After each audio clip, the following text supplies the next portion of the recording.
সকাল সবাইকে। এটা আমাদের প্রথম ব্লগ। কি তোরে বলানি, এই যে আমাদেরকে দেখতে আসছে আমাদের এলাকার কুকুর।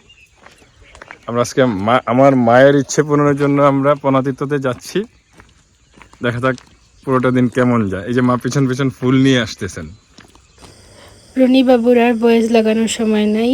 হ্যালো সবাইরে, আমরা গত বৃহস্পতিবারে বার্নিতে গেছিলাম সুনামগঞ্জ।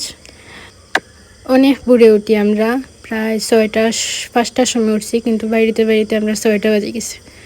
আমি আর রনি বাবু তখন গল্প করলাম যে আপনার হেলমেটটা একদম পুরানো হয়ে গেছে, কিন্তু বেচারার হেলমেট কেনারও সময় নাই, একদমই সময় নাই, কিন্তু যখন কিনবো তখন দামিয়েই কিনবো। যাই হোক, তারপরে আমরা সবাই নৌকা তুলছি, সব বাচ্চারার মাঝে যে কি একটা আনন্দ।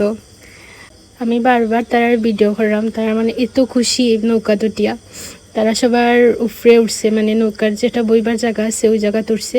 ওটার পরে তারা খুব একটা আনন্দ তারার মধ্যে। এটা আমি বইয়ে বইয়ে দেখলাম।